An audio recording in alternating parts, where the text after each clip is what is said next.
Welcome to Kings and Queens of the British Isles. Today, we journey back to ancient times, exploring the early rulers and tribes of Scotland, Ireland and Wales before the Saxon era.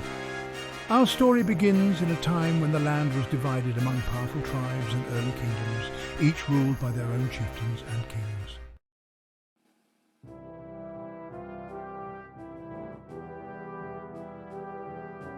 Gnaeus Julius Agricola, a Roman governor, invaded Caledonia, modern-day Scotland, in AD 81, defeating the Celtic tribes at the Battle of Mons Graupius. However, the harsh terrain and fierce resistance led the Romans to build Hadrian's Wall in 122 AD, marking the northern limit of their empire. In the 5th century, Scotland was divided among four peoples: the Picts, the Celtic inhabitants of Strathclyde, the Scots who migrated from Northern Ireland, and the Anglo-Saxons who established the Kingdom of Northumbria.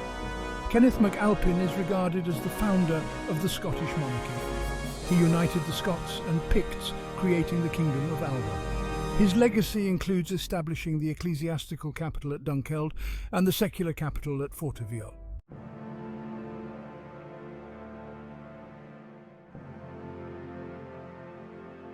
Macbeth, often misunderstood due to Shakespeare's portrayal, ruled capably for 17 years.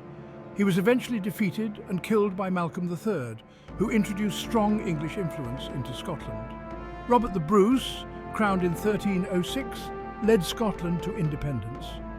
His victory at the Battle of Bannockburn in 1314 was pivotal, and the Treaty of Northampton in 1328 formally recognised Scottish independence.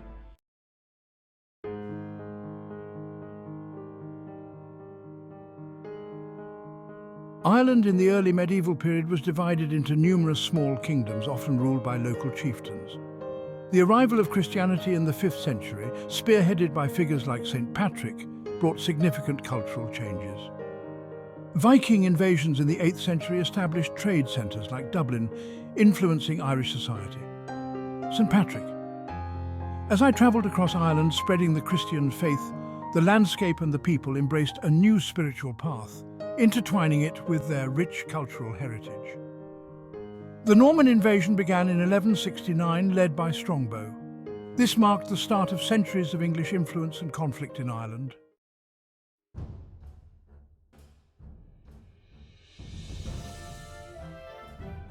Wales was divided into several small kingdoms, including Gwynedd, Powys and Dyfed. Frequent conflicts with neighbouring kingdoms and the English shaped Welsh history. Llywelyn the Great. In my reign, I sought to unify these kingdoms to resist the pressures and invasions from the English. My efforts were to forge a strong, united Wales. Llywelyn the Great consolidated power in the early 13th century, creating a unified Welsh principality. His grandson, Llywelyn the Last, fought against English domination but was ultimately defeated in 1282, leading to the annexation of Wales.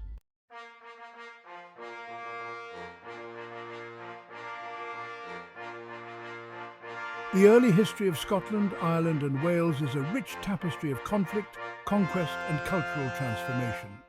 From the Roman invasions to the rise of powerful kings, each era laid the foundation for the rich history that followed. Host I'm, host's name, and this is just the beginning of our journey through the kings and queens of the British Isles. Join us next time as we explore the rise of the Anglo-Saxon kingdoms and the monarchs who shaped medieval Britain. Subscribe to our channel and hit the bell icon to stay updated on new episodes. Stay curious, stay engaged, and join us as we uncover the incredible stories of Britain's monarchy. Pause to S. The history of Scotland would be incomplete without mentioning the mysterious and fierce Picts. Pause 1S. Emerging from what is now northern and eastern Scotland, these ancient people were known for their warrior culture and intricate stone carvings. Image: Pictish stone carvings. Eye stock. Video aerial view of ancient Pictish fortresses. Image: Pictish symbols and artifacts. Eye stock. Pause 1S. The Picts were first mentioned by Roman historians, who described them as a formidable force resisting Roman expansion. Pause 1S. Their name, meaning painted ones, is believed to refer to their tradition of body painting or tattooing. Video reenactment of Roman soldiers encountering Pictish warriors. Image ancient Roman map showing Pictish territories. Pause 1S. The Picts were not a unified nation but a confederation of tribes, each with its own leader. Pause 1S. Despite this, they managed to create a lasting impact on Scottish history, often forming alliances to defend their lands against invaders. Video dramatic reenactment of Pictish tribal council. Image Pictish warrior holding a shield and spear. Pause 1S. One of the most remarkable aspects of Pictish culture was their artistry. Pause 1S. Pictish stones adorned with intricate symbols and carvings provide a glimpse into their sophisticated and enigmatic society. Video close-up of Pictish stone carvings. Image Pictish symbol of the Z-rod and double disc. Pause 1S. The Picts played a crucial role in shaping early medieval Scotland, eventually merging with the Scots of Dalriada to form the Kingdom of Alba. Pause 1S. This unification marked the beginning of a new chapter in Scottish history, one that would see the rise of a distinct Scottish identity. Video sunset over the Scottish Highlands. Image map showing the transition from Pictish territories to the Kingdom of Alba. Pause 2S. The legacy of the Picts lives on, not just in the stones they left behind, but in the very fabric of Scotland's history. Pause 1S. Join us next time as we continue our journey through the kings and queens of the British Isles. Stay curious, stay engaged, and keep exploring the incredible stories that shaped Britain. Video panoramic view of the Scottish landscape. Pause 2S. The Viking Age was a pivotal period in the history of the British Isles, leaving an indelible mark on Scotland and its people. Pause 1S. Beginning in the late 8th century, Norse seafarers from Scandinavia launched a series of raids and invasions that would reshape the cultural and political landscape of the region. Image Viking longship at sea, Istock. Video dramatic reenactment of Viking warriors landing on Scottish shores. Image map showing Viking invasion routes, Istock. Pause 1S. The first recorded Viking raid on Scotland took place in 793 AD at the monastery of Lindisfarne, just south of the border. Pause 1S. This brutal attack sent shockwaves throughout the British Isles, signalling the start of an era of relentless Viking incursions. Video reenactment of the raid on Lindisfarne. Image ancient manuscript depicting Viking raids. Pause 1S. The Vikings were not merely raiders, they were also settlers and traders. Pause 1S. Many Norsemen established permanent settlements in Scotland, particularly in the northern isles of Orkney and Shetland, as well as parts of the mainland. Video aerial view of Viking settlements in Orkney. Image Norse artifacts found in Scotland. Pause 1S. These Norse settlers brought with them their own customs, language and governance, which would blend with the existing Pictish and Gaelic cultures. Pause 1S. This fusion of traditions is still evident today in the place names and cultural practices of the region. Video scenic views of Orkney and Shetland. Image Norse-influenced Scottish architecture. Pause 1S. The Viking influence in Scotland was not without conflict. Pause 1S. Battles between the Norse invaders and the native Scots were frequent, with each side vying for control over the land and its resources. Video reenactment of a Viking battle. Image Scottish warriors preparing for battle. Pause 1S. Despite the turmoil, the Viking Age ultimately contributed to the formation of a more unified and resilient Scottish identity. Pause 1S. The integration of Norse elements into Scottish society played a crucial role in shaping the nation's history and culture. Video sunset over a Viking longship.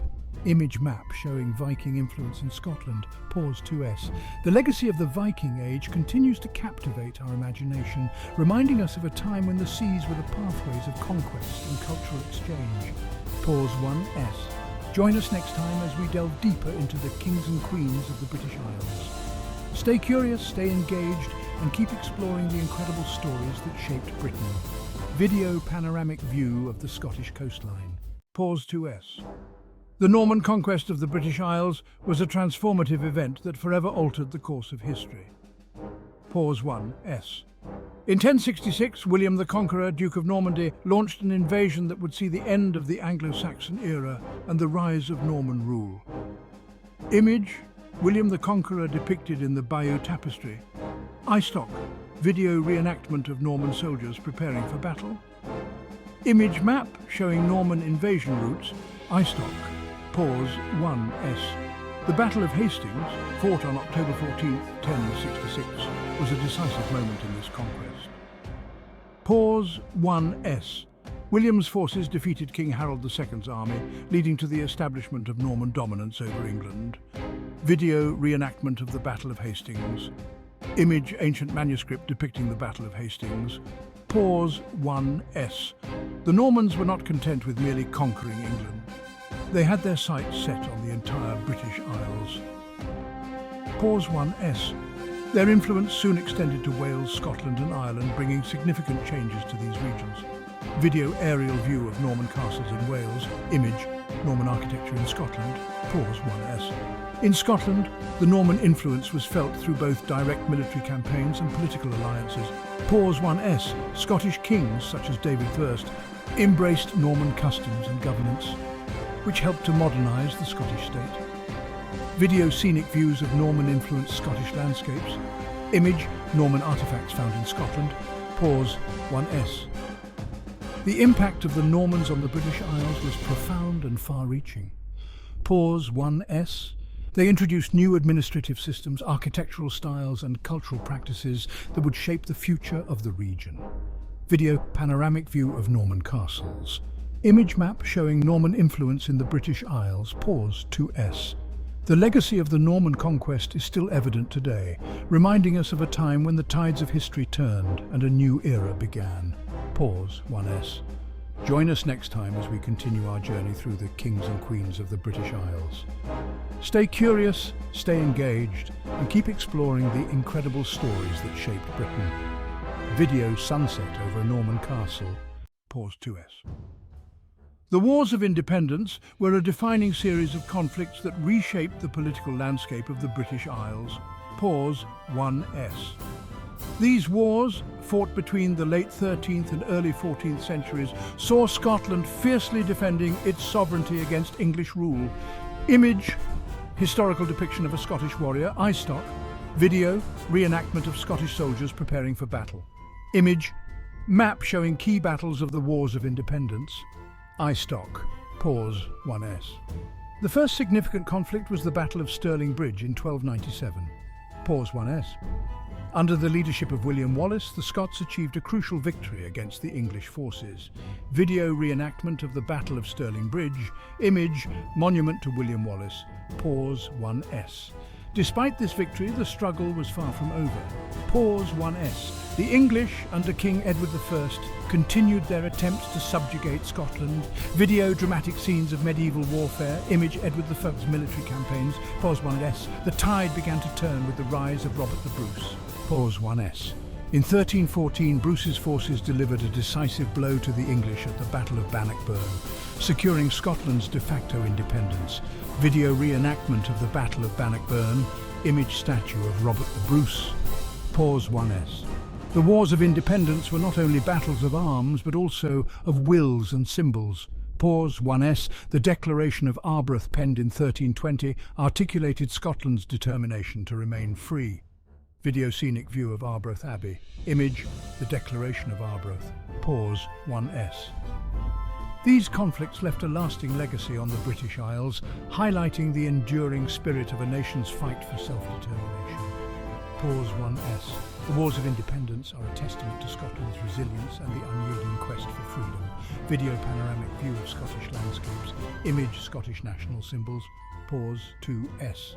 As we delve deeper into the history of the British Isles, we uncover stories of courage, conflict, and the relentless pursuit of independence. Pause 1S.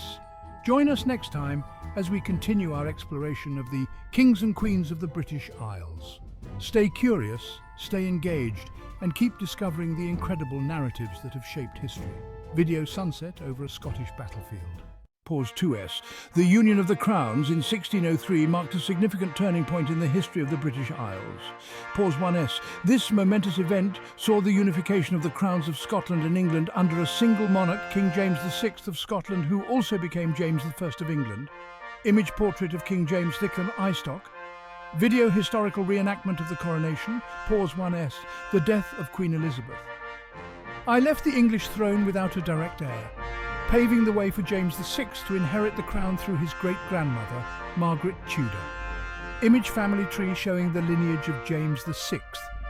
Video scenic view of the Tudor lineage, pause 1s.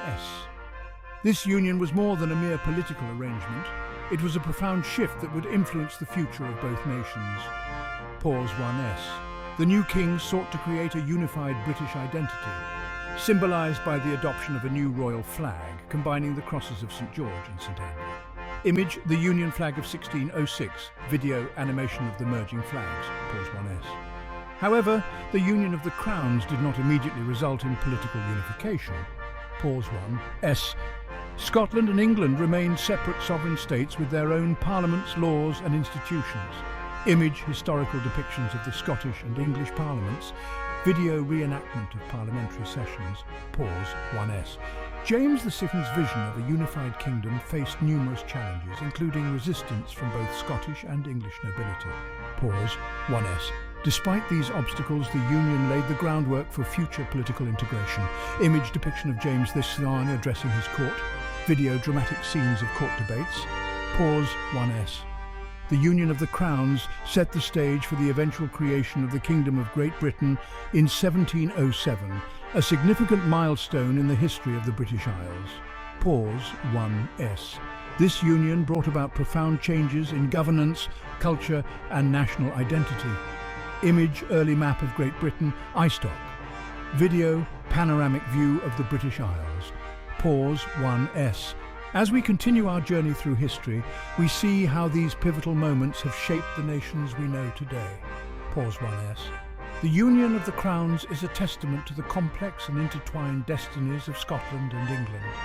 Video, sunset over the United Kingdoms. Image, combined symbols of Scotland and England. Pause 1s. Join us next time as we delve deeper into the intricate tapestry of the kings and queens of the British Isles. Stay curious, stay engaged, and keep discovering the incredible narratives that have shaped our shared history. A pause 2s. The Jacobite risings, spanning from 1688 to 1746, represent one of the most turbulent and dramatic periods in British history. Pause 1s. These uprisings were driven by the desire to restore the Stuart kings to the thrones of Scotland and England. Image, portrait of James II, iStock. Video, historical reenactment of Jacobite soldiers marching. Pause 1s. The first of these risings began in 1688 when James II, a Catholic king, was deposed during the Glorious Revolution. Image, depiction of the Glorious Revolution. Video, scenic view of the revolution. Pause 1s. His supporters, known as Jacobites, believed in the divine right of kings and sought to return James and his descendants to power. Image, Jacobite flag. Video, animation of Jacobite battles. Pause 1s. The most notable of these attempts was the 1745 Rising, led by Charles Edward Stuart, known as Bonnie Prince Charlie. Image, portrait of Bonnie Prince Charlie. Video, reenactment of Bonnie Prince Charlie rallying his troops. Pause 1s. Despite initial successes, the Jacobite forces faced overwhelming opposition from the British government. Pause 1s. The pivotal moment came at the Battle of Culloden in 1746, where the Jacobite army was decisively defeated. Image, depiction of the Battle of Culloden. Video, dramatic scenes of the battle. Pause 1s. This defeat marked the end of the Jacobite cause and led to severe repercussions for the Scottish Highlands. Image, aftermath of Culloden. Video, panoramic view of the Highlands. Pause 1s. The British government implemented harsh measures to pacify the region, including the banning of traditional Highland dress and the dismantling of the clan system. Image, Highlanders in traditional dress. Video, reenactment of government forces enforcing new laws. Pause 1s. The Jacobite risings left a lasting legacy on Scottish culture and identity, symbolising the struggle for autonomy and the resistance to external control. Image, memorial to the Jacobites. iStock. Video, sunset over the Scottish Highlands. Pause 1s. As we continue to explore the intricate history of the British Isles, the Jacobite risings remind us of the enduring spirit of those who fought for their beliefs. Pause 1s. Join us next time as we uncover more fascinating stories from the annals of history. Stay curious, stay engaged, and keep discovering the incredible narratives that have shaped our shared past.